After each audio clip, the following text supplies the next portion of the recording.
try stuff. It's cool. What about anything else with the acoustic guitar stuff?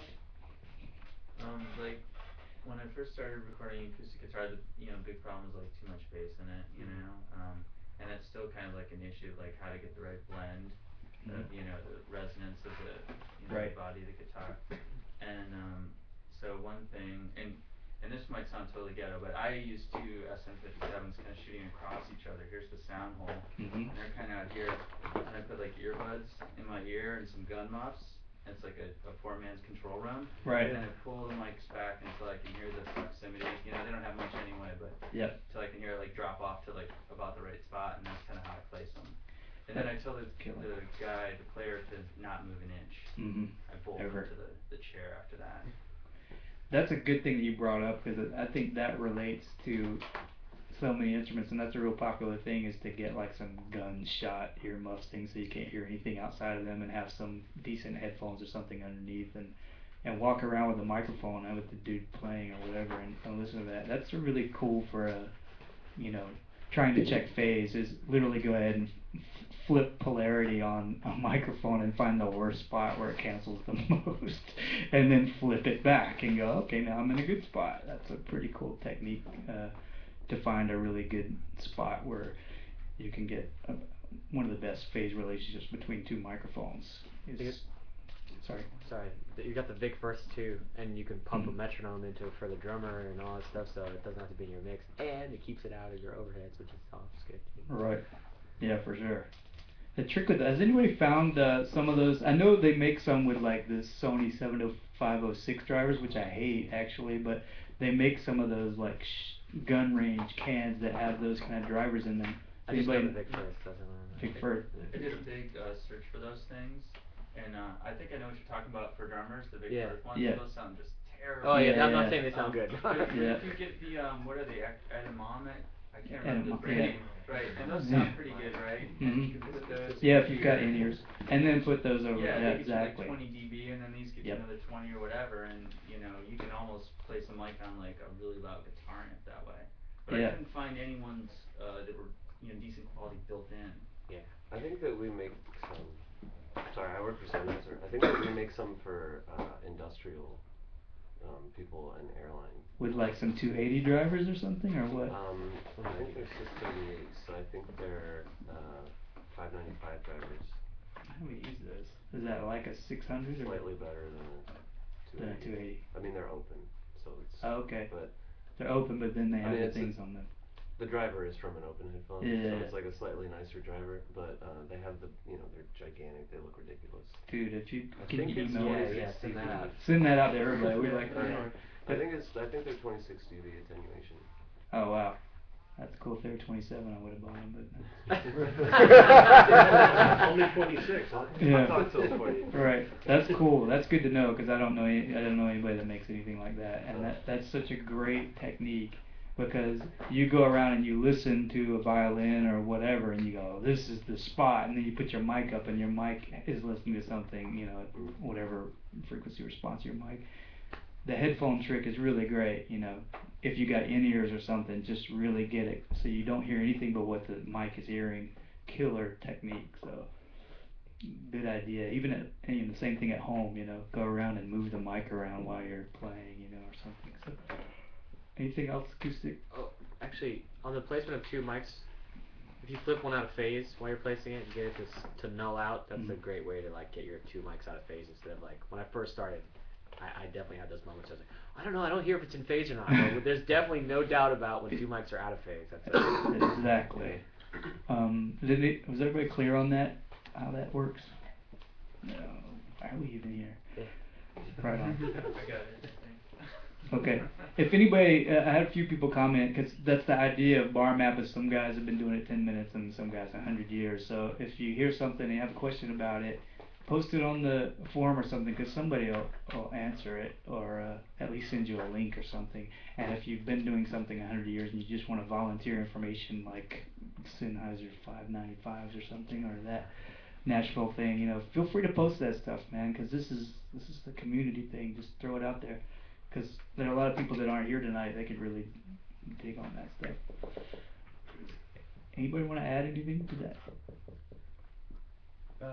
I was just gonna go on to a new topic. I came home Okay. late, so I don't know if I missed one, but I was just Okay. wondering what people did with regard to recording electric guitar. So I use Pod a lot, like, Okay. and I just got Amplitude and was trying that out. Mhm. Was happy with some things about it, some things not so much. Okay. So I was just wondering, like, taking an informal poll of, you know, how purist the room was in terms of no, you must mic an amp versus using a pod versus, you know, a plug-in, and kind of what dictated that for everybody. Okay. Does anybody want to talk about electric guitar recording next? I'll leap on that if you want. Okay. I get all three. I get the guitar dry, the effects, and the mic the amp. Mhm. Because usually you throw away the effects in the amp and reamp the dry guitar. Okay.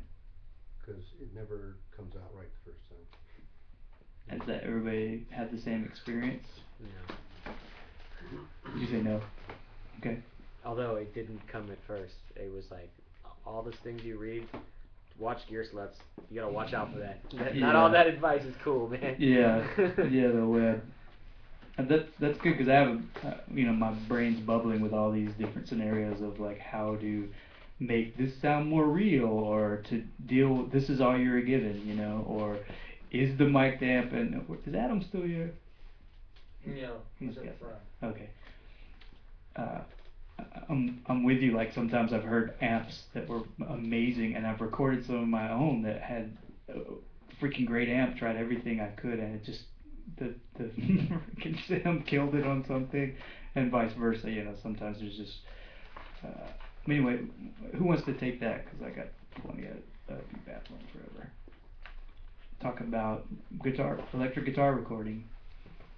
I think his question was, number one, using a pod or Amplitude amp sims. What do you think about that? How do you go about getting what you want out of that? If that's what you're given to mix, or that's all you have to work with, you can't crank up a Marshall to 11 in your room. Sans amp is pretty killer. Mhm. I don't know. I use it a lot to fix things. Especially Sans amp? yeah, the like Joe Schmo comes for free with Pro Tools. Yeah, Sans it's amp, killer. and if you don't have it, For you can buy it on everything. eBay for like $5. Yeah, dirty overheads, bass drums, bass, vocals. Oh yeah, guitar. Oh, yeah. Killer. Is it- Anybody want to talk about amp modeling and what questions about it? Because like he said, on some of the forums, it's brutal. You know, even with you can have guys blind test and still be. And I've heard some awful amp sims, and we've all used some that were awful, and then we've heard things that are that sound great. So that's a can of worms. The IK multimedia thing is pretty cool. That's what he's talking about, Amplitude. Oh, yeah, but they've got some other ones. They've got like the Jimi Hendrix Mm-hmm. Yeah. thing. Yeah. I use the SVT modeling thing on Yeah. a lot of stuff when I'm him. Bass tracks are like Yep. so. Yep. It's a nice alternative to Sans amp sometimes. Yeah, I had some problems with latency trying to record with Yep. Amplitude into Logic, and they said that's a problem with your input device. And increase the or decrease the buffer Decrease the size, which I buffer. did, but that didn't seem to really help much. Yeah, I don't really record with a lot of that stuff. I'm generally mixing with it. Okay. So generally, you know, it's got a big room, so it's like when people show up here, the last thing we want to do is plug in a amp modeling thing. Although we do that at some times when everybody's feeling lazy, but 9 times out of 10 we're just, you know, recording real amps. That's a really big topic, and latency and all that for the performance that's related to the recording as well, and sometimes the experience is that the guitar player is saying that sounds like, you know, I hate playing through that thing, and a lot of times the experience is the air that's moving out of his amp at this volume versus coming out of your computer, your studio's monitors at a different volume, the air that's moving, the reaction, the amount of feedback, and just integration between the pickups and the speakers. That's a big deal, you know. So if you're going to use an amp modeler and that's what you're accustomed to, you know, don't be afraid to see what you can get away with interaction with the speaker, because that's a big part of guitar sound in my experience. There are two sides of this for me. Is how do you, on the recording end, how do you get the best sound of something like that? And that's a good topic because it's real popular, but also on the mix end. So if we're talking about the recording end, any suggestions about preamps or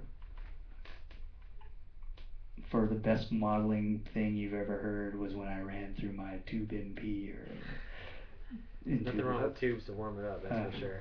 Yeah, I've had good experiences using I forget it was a Millennium preamp, forget the model, but we ran it through Pro Tools and using the plugins and it sounded pretty good. Yep. So any coloration you The get TD1, you talking about Millennia, is that what you said? Yes. The Yeah, origin. that box killer. Yeah. 2BI and preamp killer. You can switch between the tube and the solid state, and it ramps. I know, dude. And it kills on vocals too. Yeah. Just for the preamp. Love that thing. I've got Michael sold one.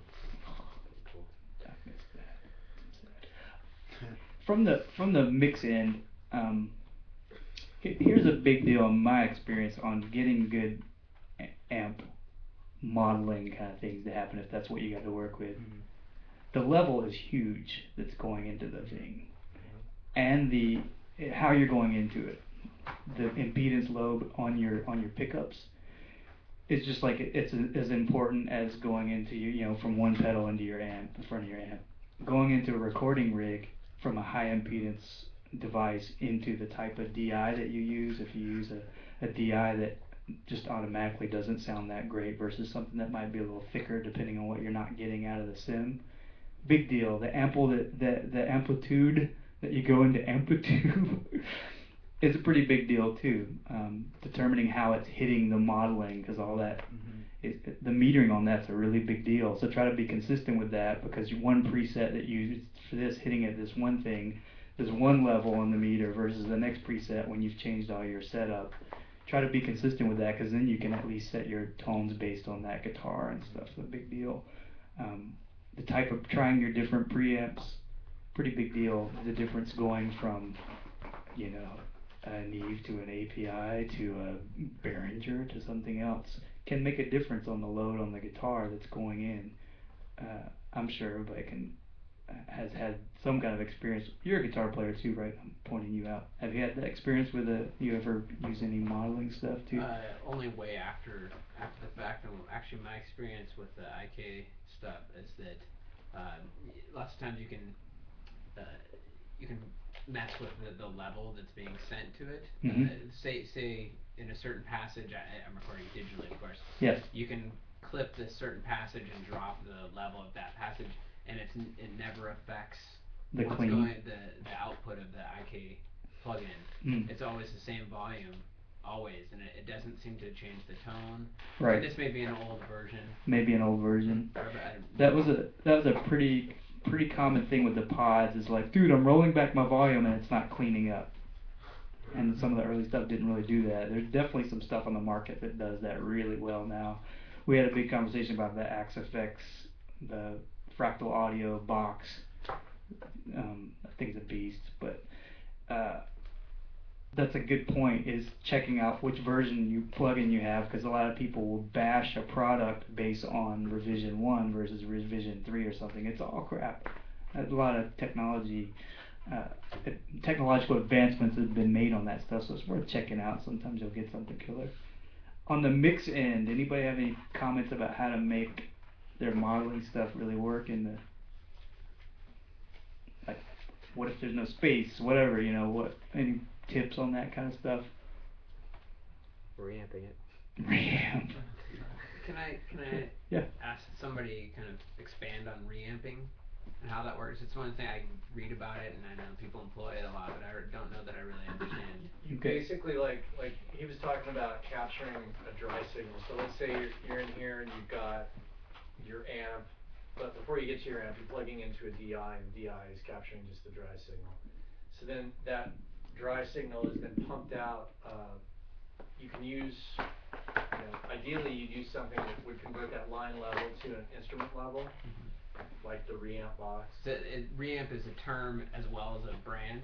Yeah. Yes. John Cunaverti, who's a Bay Area producer and engineer, he created the reamp